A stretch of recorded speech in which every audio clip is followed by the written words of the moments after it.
Swayam Prabha. Digital India. Educated India.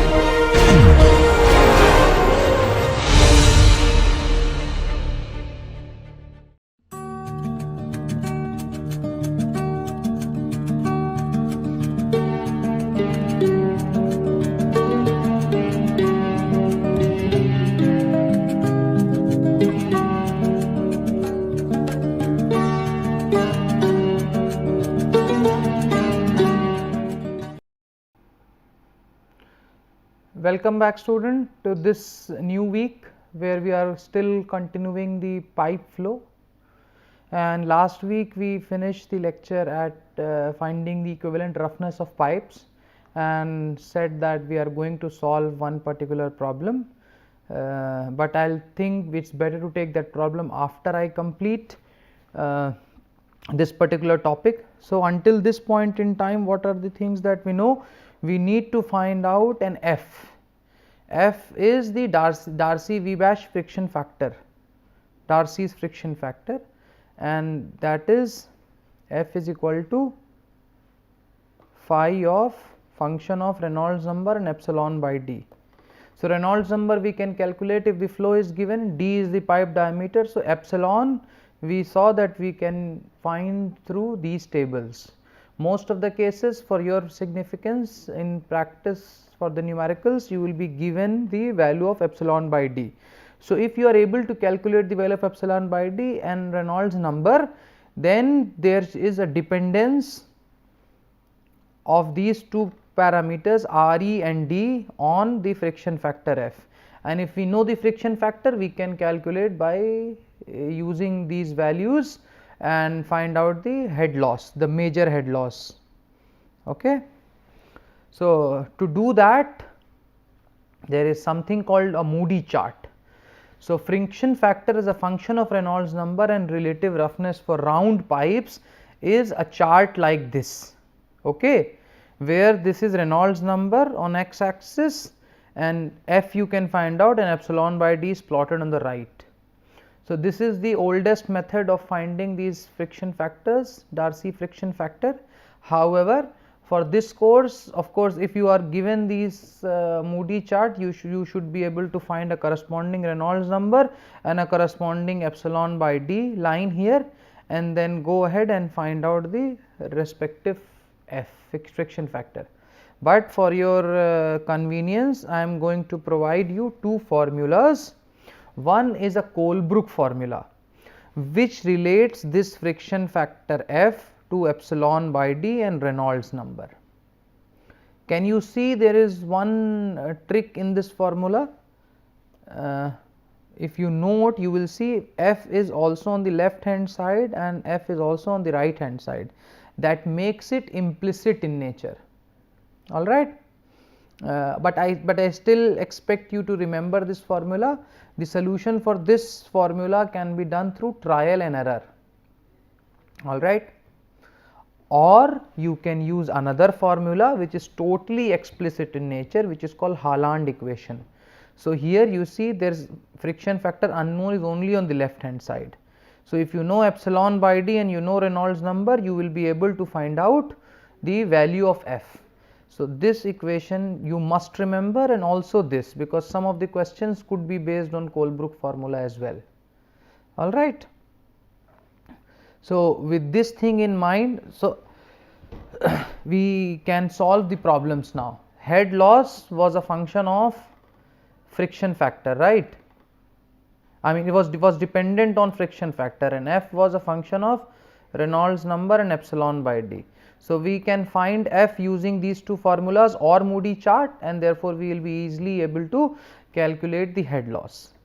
To demonstrate that, we have a question here that we are going to solve now.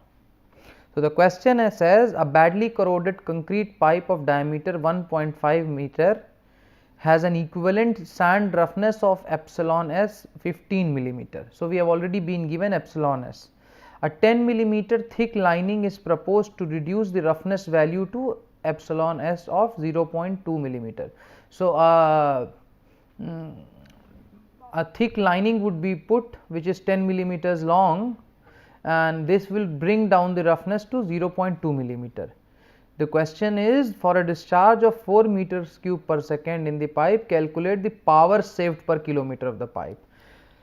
So, if you see, because of this epsilon there is going to be a head loss. So, head loss is related with energy loss. Energy losses, if you reduce that energy loss, you will save some power. So, that is the idea of this particular question. So, like always, we are going to start the solution on the white screen.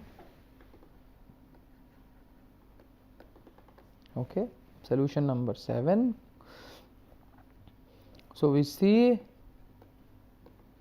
before the lining, before the measure of reducing the head loss, before the lining was put, V1 is going to be Q by A, right. So, Q was 4 meters cube per second, area is pi by 4 into 1.5 whole square. So, this is going to be 2.264 meters per second. All right. For this particular case, Reynolds number is going to be, we call it RE1 as V1 D1 by nu. So, V1 we have already found 2.264. Diameter we know it was 1.5 meter and nu is 1 into 10 to the power minus 6. So, Reynolds number comes out to be 3.395 into 10 to the power 6. Similarly, epsilon S1 by D1, the value we have already been given in the question, is 15 into 10 to the power minus 3 meter divided by 1.5. So, it comes to 10 to the power minus 2. All right. So, if we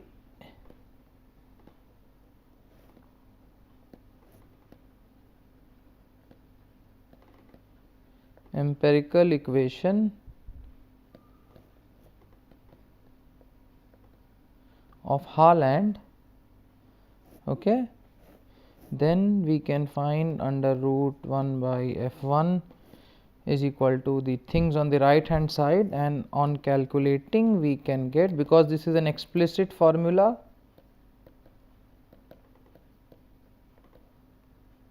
all right. So, F1 we can get 0.0379. Now, we have talked about the friction factor we have calculated before the lining was there. Similarly, let us talk after the lining was put.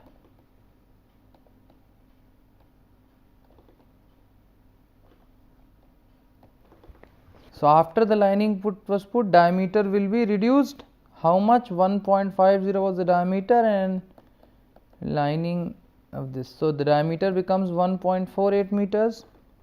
Therefore, the velocity will be 4 Q by A pi by 4 into 1.48 to the whole square. That means 2.325 meters per second. All right. Corresponding Reynolds number RE2 as we call it is V2 D2 by nu. So, 2.325 into 1.48 divided by 1 into 10 to the power minus 6. So, it comes out to be 3.44 into 10 to the power 6. Similarly, friction epsilon S2 by D, we said it has been reduced to 0.2. So, it has become 0.2 into 10 to the power minus 3 meter divided by 1.48. So, this value come out to be 1.35 into 10 to the power minus 4. All right. So, similarly, using the Haaland formula, you can calculate that F will come out to be 0.0132. Haaland formula. So, now we have calculated F1 and F2. F1 is a friction factor before the lining was put, and F2 is a friction factor after the lining was put. So, to continue further,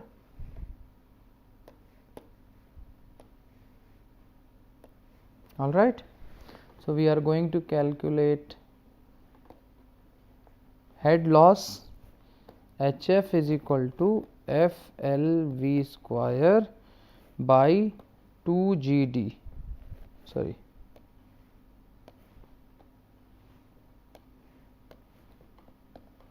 So, before the lining was put, HF1 would be 0.0379, that was the friction factor 1, length is 1000 and velocity was 2.264 whole square divided by 2 into 9.81 into 6.60.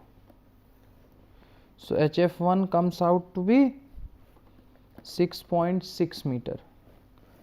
Similarly, we will calculate HF2, same formula. F here, now the new F was 0.0132 into 1000 into 2.325, the velocity had changed, divided by 2 into 9.81 into 1.48, and this comes out to be 2.450 meter head loss.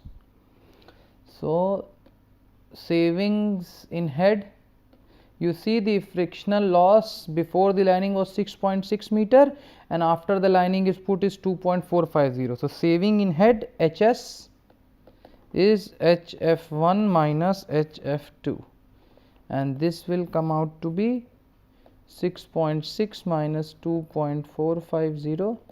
So, HS is 4.150 meter. Alright, this is saving in the head. Now, for power, savings in power would be nothing but gamma QHS, right?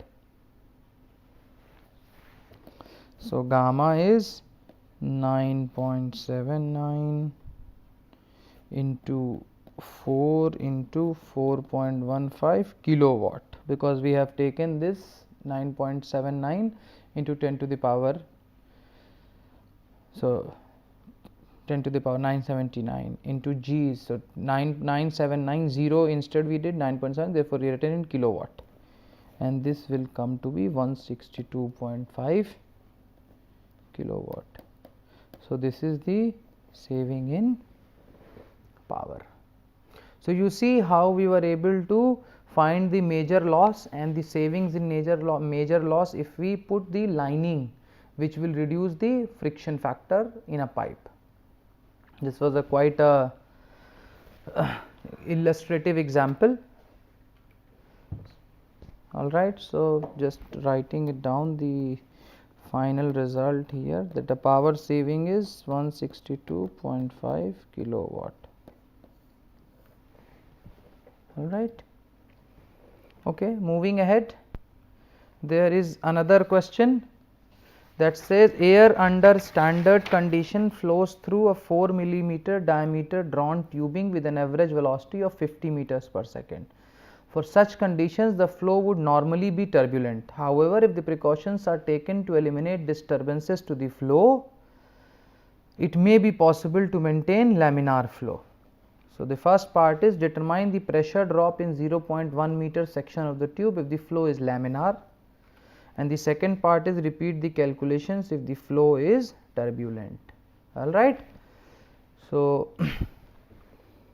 we will solve this question again on the white screen.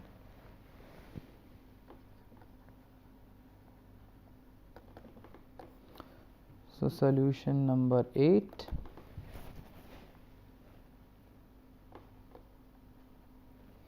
So, under standard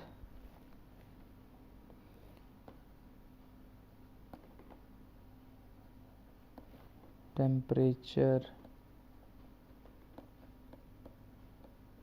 and pressure conditions, rho is 1.23 kilogram per meter cube and mu is 1.79 into 10 to the power minus 5 Newton second per meter square, because we are talking about air. All right. Therefore, the Reynolds number will be rho Vd by nu. So, if you put 1.23 into 50, because velocity of 50 meters per second is given, diameter is 4 millimeters, so 004 meter divided by 1.79 into 10 to the power minus 5, and this will come to be almost 13,743, which would normally indicate turbulent flow. All right. However, since we have been told assume this is a laminar flow, we say if the flow were laminar,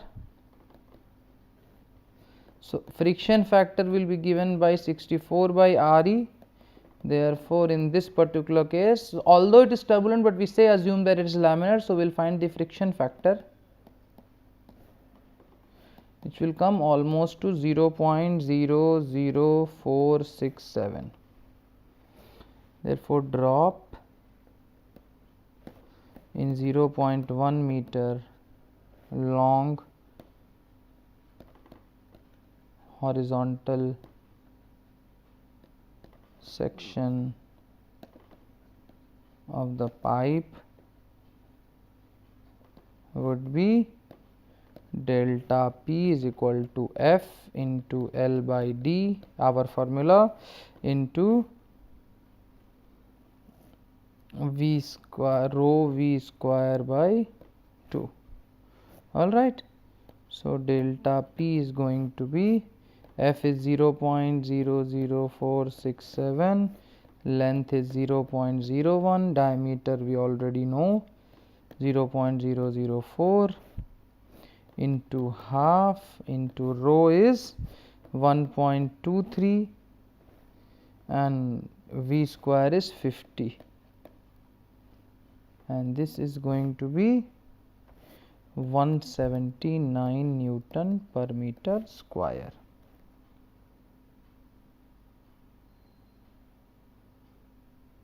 All right.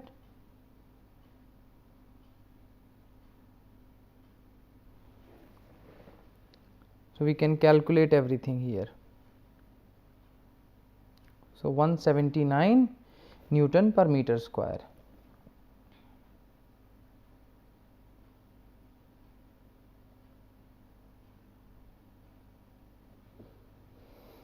All right. So, we could have actually have used directly the formula for delta P, but now before we go to the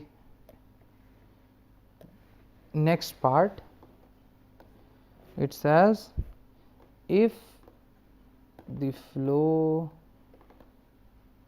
were turbulent, then F is a function of Reynolds number to epsilon by D.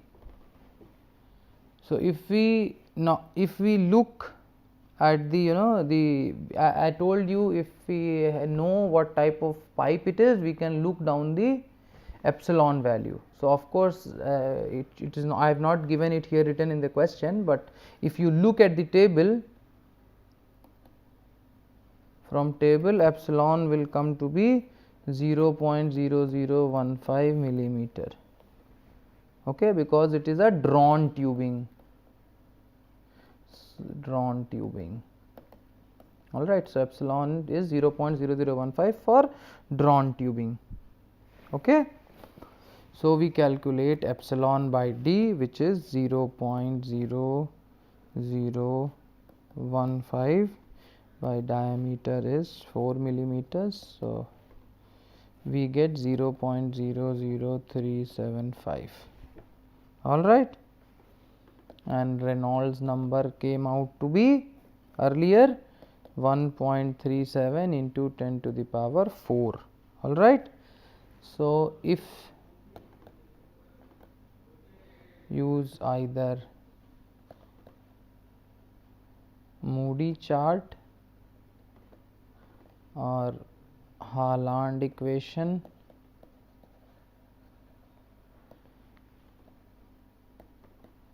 corresponding to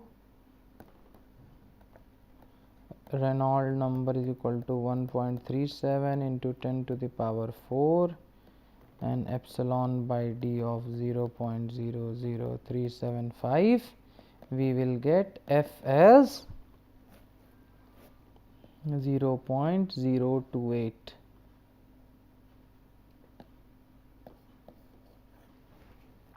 All right.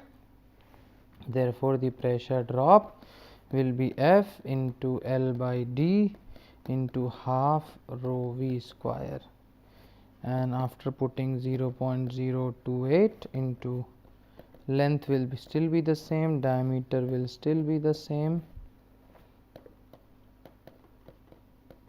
rho is 1.223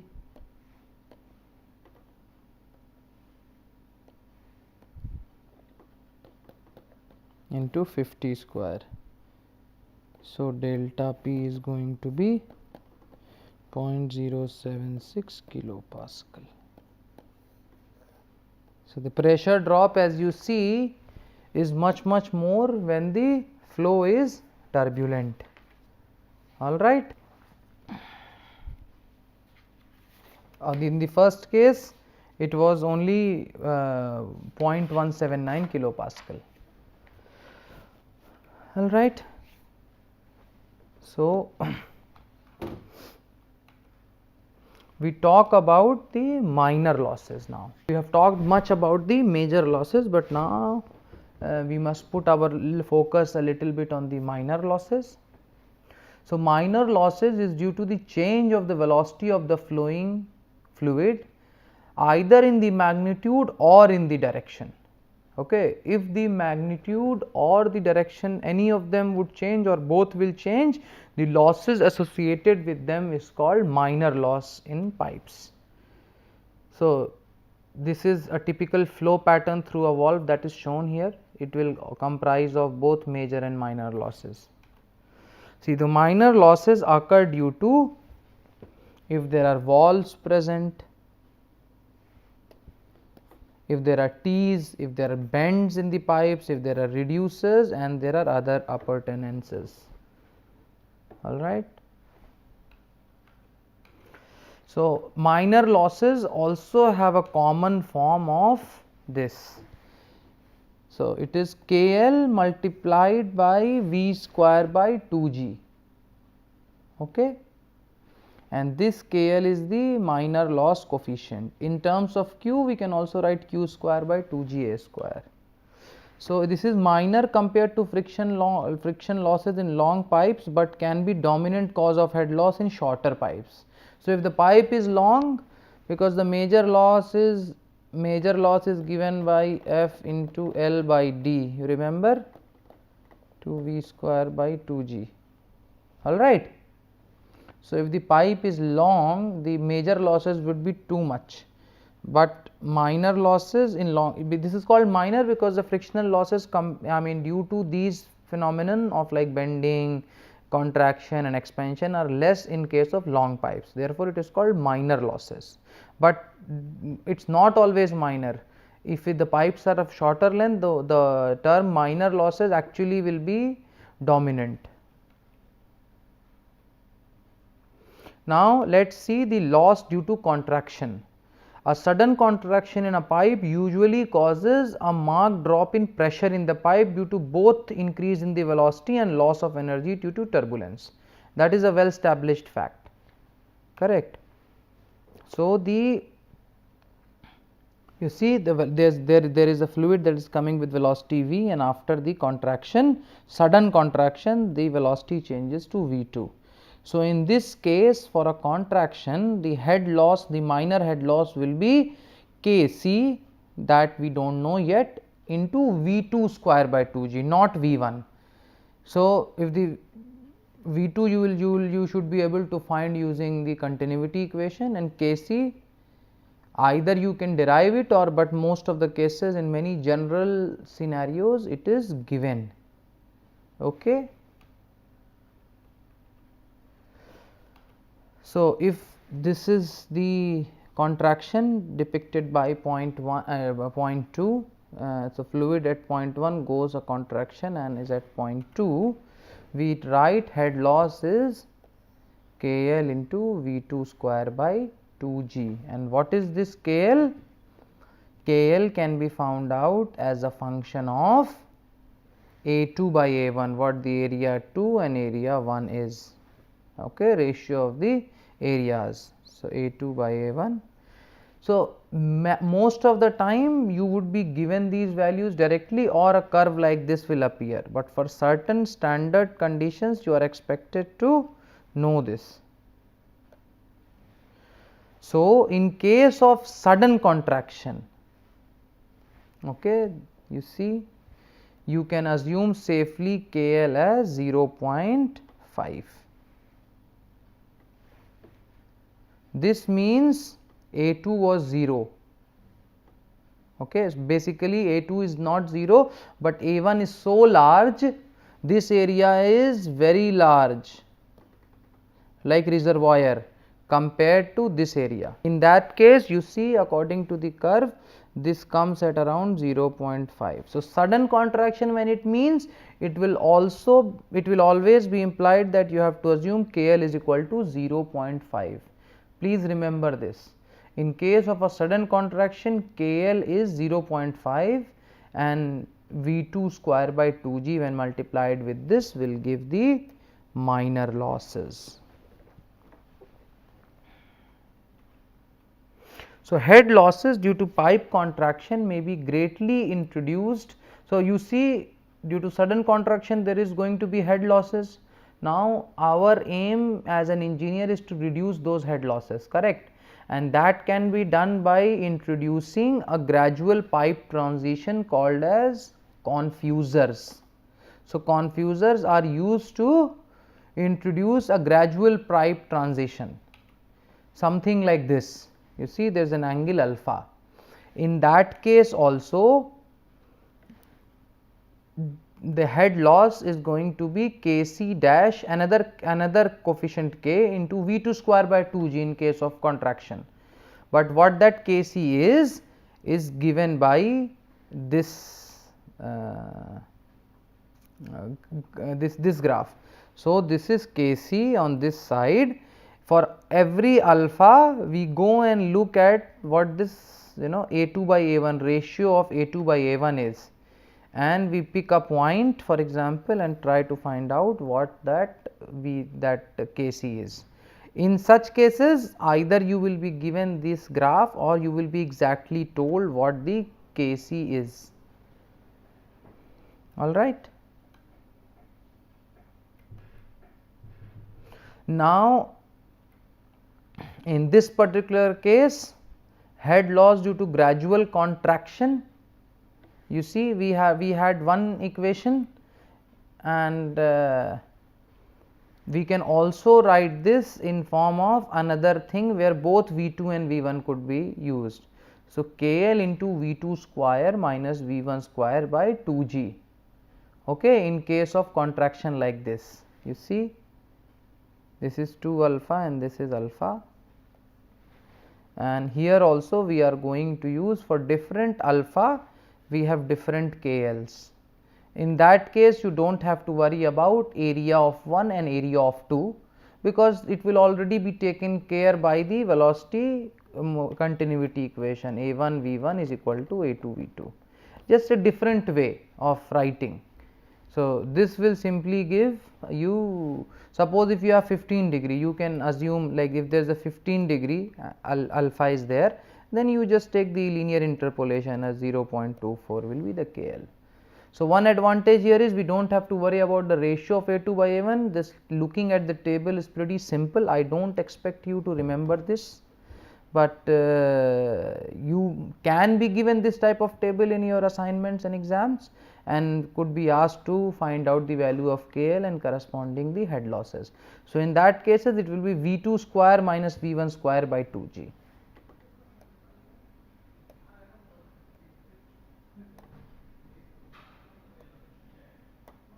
All right. So, a different set of data, there is a, see, many people have done lot of experiments, and different set of data for gives this for different angle gives ratio of, I mean, the value of k as a ratio as a function of a2 by a1. So, for example, first you calculate a2 by a1, if it comes 0.50 and look at the angle, let us say it was between 50 to 60 degrees. So, this k can be assumed as 0.06, all right, and head loss can be calculated as k into V2 square by 2. So, whole thing has already been given here. Now, I think I should finish this lecture here with the gradual contraction. When we meet in the next lecture, we will talk about enlargement. When there is a pipe enlargement, what is going to be the minor loss. So, this is all for this lecture, and I will see you next. Thank you so much.